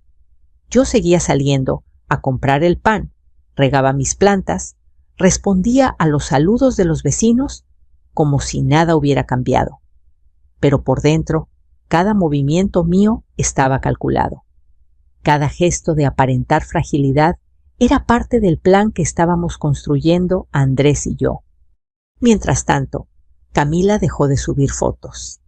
Esa mujer que apenas unos días antes brindaba en la playa, que mostraba su vida como una reina bajo el sol, de pronto desapareció de las redes. No más sonrisas, no más mar azul, no más copas en alto, y eso solo significaba una cosa. El dinero había dejado de fluir. Le congelaron las cuentas, me confirmó Andrés por mensaje cifrado. Ya no puede pagar ni un café. Mi corazón no sintió alegría, tampoco lástima. Solo una verdad amarga, cualquiera que cosecha traición recoge ruina. A la tarde siguiente, el teléfono volvió a sonar. Esta vez no hizo falta mirar la pantalla. Sabía quién era antes de ver el nombre. Camila. Conté hasta 5 antes de contestar. Sí, dije con voz cansada. Mamá Elena. Sollozó enseguida. Estoy en el aeropuerto. No me dejan salir del país. Dicen que hay irregularidades con mis cuentas. Mi dinero desapareció. No entiendo nada. Su voz, ahora rota, ya no tenía el tono arrogante de la playa. Sonaba pequeña, derrotada. ¿Cómo llegaste a saber eso?, pregunté secamente. Fui al banco. Todo está bloqueado. Dijeron que hay una investigación por fraude. Fraude, yo no he hecho nada malo. Sus palabras eran una cascada desesperada. Tal vez alguien descubrió la verdad, respondí clavando cada sílaba. No, eso no puede ser, lloró. Todo estaba perfecto. Yo cuidé cada detalle. Yo... Cayó de golpe. Y en ese silencio supe que había dicho demasiado. Cada detalle. ¿De qué, Camila?, pregunté con una calma que daba miedo. Al otro lado de la línea, solo silencio y respiración agitada. Había caído sola en su propia trampa. Colgué sin decir más. 2 horas después, escuché golpes desesperados en mi puerta. Abrí y allí estaba ella. Nada quedaba de la mujer pulcra, elegante, siempre bien arreglada. Su cabello estaba enredado, sus ojos hinchados por el llanto. Un vestido arrugado colgaba sobre su cuerpo como si lo hubiera usado varios días seguidos. Llevaba una pequeña maleta y una bolsa rota. «Por favor», susurró, «déjame entrar. No tengo a dónde ir». La observé en silencio durante unos segundos. Era la misma mujer que alzó una copa mientras yo enterraba a mi hijo. «¿Y tú crees que la casa de una madre en duelo es un hotel?», respondí sin moverme. «Yo también estoy de luto», dijo intentando entrar. Andrés era mi esposo. Sentí algo romperse dentro de mí. Pero no fue tristeza, fue indignación. «No te atrevas a pronunciar su nombre», le advertí. Mis palabras la hicieron retroceder. «He perdido todo». Lloró. «No entiendo qué está pasando. Necesito tu ayuda. Eres lo único que me queda». La ironía de esa frase casi me hizo reír. «¿Dónde está el hombre con quien brindabas en la playa?», pregunté. «¿Tu nuevo compañero no quiere ayudarte ahora?». Sus ojos se abrieron con terror. «¿Quién te dijo?». «Yo lo vi», respondí. «Lo vio el mundo entero». Sus piernas temblaron. Se sujetó del marco de la puerta para no caer. «Miguel me dejó», confesó con voz rota. «Dijo que yo era un problema, que no quería meterse con alguien investigada por la policía». Asentí lentamente. «Eso pasa cuando uno construye su vida sobre mentiras», dije en voz baja. Ella cayó de rodillas frente a mí. «Te lo ruego, no me dejes en la calle. Yo sé que cometí errores, pero estoy sola». Miré esa escena sin compasión, la misma que no apareció en el funeral, la misma que no derramó ni una lágrima real, la misma que se atrevió a predecir la muerte de mi hijo. «¿Sabes lo que es estar sola?», Camila, le pregunté. «Es ver cómo entierran a tu único hijo mientras su esposa celebra en otro país». Se llevó la mano a la boca horrorizada. «Eso fue un error. Yo estaba fuera de mí». «No, eso fue el verdadero tú», respondí con firmeza. En ese momento, un vehículo se detuvo frente a la casa. Luces azules y rojas comenzaron a reflejarse sobre las paredes. Camila levantó la mirada completamente pálida. «¿Qué es eso?», susurró temblando. Y yo finalmente la miré a los ojos y dije: «Eso, Camila, es la consecuencia de todo lo que hiciste». Las puertas de la patrulla se abrieron. 2 agentes bajaron con pasos firmes. «Camila Ruiz?», preguntó uno de ellos. Ella no pudo responder. Su cuerpo se estremecía como una hoja en medio del viento. «Queda usted arrestada por fraude, conspiración y lavado de dinero. En un último intento desesperado, Camila volteó hacia mí. «Mamá Elena», susurró, «perdóname. Yo no sabía lo que hacía». Y entonces pronuncié las palabras más frías que jamás había dicho.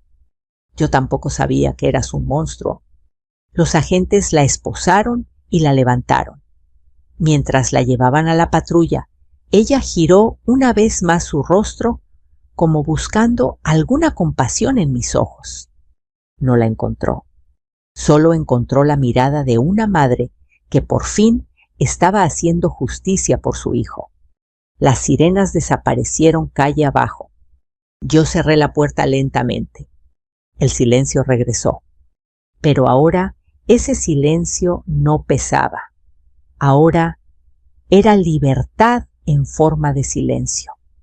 Tomé mi celular y escribí solo 2 palabras. ¡Ya está! Segundos después llegó la respuesta de Andrés. Entonces, mamá, es hora de que el mundo vuelva a aprender mi nombre. Y supe que muy pronto aquella mujer que había llorado frente a una tumba volvería a abrazar a su hijo. Pero esta vez bajo la luz de la verdad. El último acto estaba por comenzar. La noche que se llevaron a Camila en la patrulla, no pude dormir. Me senté en la orilla de la cama, mirando mi cuarto oscuro, escuchando el eco lejano de las sirenas que aún parecía vibrar en mis oídos. Durante años, creí que el peor dolor que puede soportar una madre es enterrar a un hijo. Me equivoqué. Lo peor fue descubrir que la mujer que lo acompañó, la que entró a nuestra familia con sonrisas campanas de boda y promesas, había convertido su amor en una moneda de cambio. Y sin embargo, en medio de esa oscuridad, había luz, porque Andrés estaba vivo. Esa sola verdad era suficiente para llenar el aire de esperanza. El mundo, sin saberlo, aún tenía que presenciar el milagro. Nadie imaginaba que el hombre que lloraron, el que bendijeron, el que enterraron bajo tierra húmeda, pronto volvería a respirar frente a todos. A la mañana siguiente recibí un mensaje corto en mi celular. «Hoy acaba la mentira, mamá. Prepárate». Leí esas palabras varias veces. Sentí el mismo hormigueo que una madre siente cuando ve a su hijo dar el primer paso. Algo entre miedo, orgullo y amor infinito. Las autoridades ya estaban enteradas. Médicos, abogados, peritos habían sido alertados. Se preparó una rueda de prensa discreta en el hospital donde todo había ocurrido, el mismo hospital que certificó su muerte, y ahora debía anunciar su regreso a la vida. Me acompañó mi hermana. Me sostuvo del brazo como ese día del funeral, pero ahora no caminábamos hacia una despedida, sino hacia un renacimiento. Dentro del hospital, los murmullos eran incontrolables. Dicen que están por presentar al hombre que creíamos muerto. Es un error horrible, un milagro. ¿Qué pasó realmente?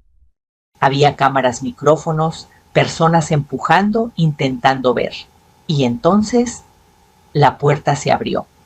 Allí estaba Andrés. Más delgado, más serio, pero vivo, vivo como nunca. El silencio duró apenas un segundo. Y después el mundo explotó en gritos ahogados en incredulidad, en asombro. Es él, está vivo, Dios mío, resucitó. Yo no escuchaba nada, no veía las cámaras, no veía a nadie más. Solo lo vi a él.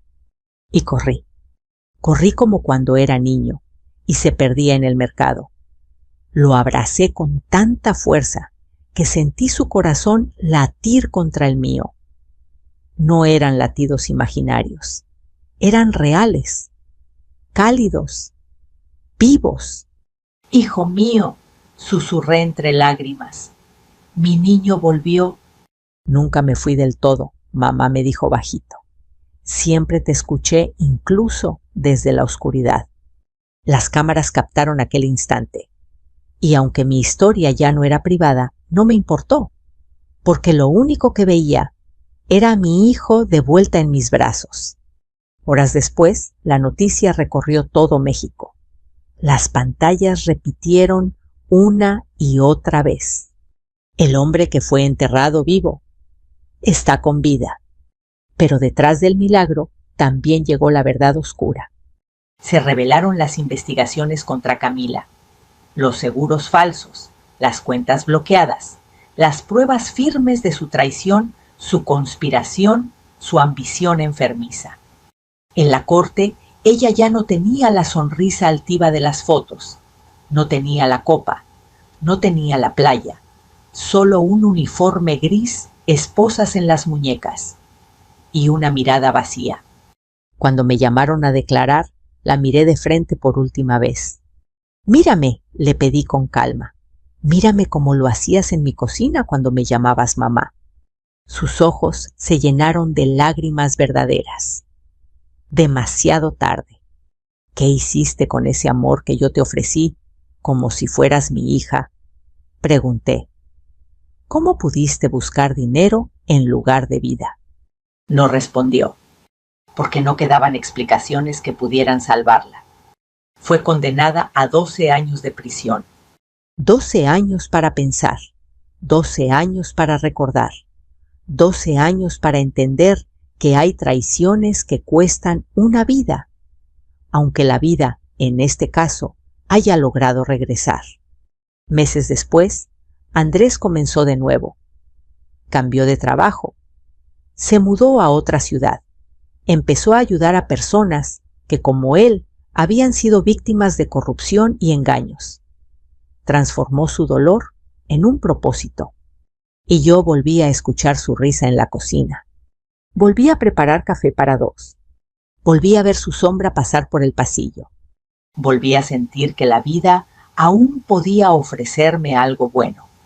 Un día me preguntó: «Mamá, ¿te arrepientes de algo?». Lo pensé durante un largo momento. «Solo me arrepiento de una cosa», respondí: «de haber permitido que otros escribieran nuestra historia por tanto tiempo».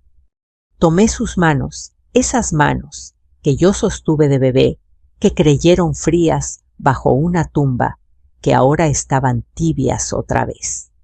Pero hoy, sonreí, nuestra historia vuelve a ser nuestra. Y mientras el sol se colaba por la ventana, entendí algo que quiero compartir contigo, que me escuchas ahora. La traición puede romperte el alma, el dolor puede enterrarte en vida, pero el amor verdadero siempre encuentra la forma de regresar. Si esta historia tocó tu corazón, si alguna vez has sentido que la vida te arrebató algo, pero que aún sigues de pie, déjame un comentario aquí debajo y dime desde qué lugar estás escuchando esta historia. Y si quieres seguir acompañándonos en más relatos de lucha, misterio, amor y segundas oportunidades, suscríbete al canal ahora mismo. Porque mientras sigas aquí, mientras sigamos contando historias juntos, la esperanza nunca estará muerta.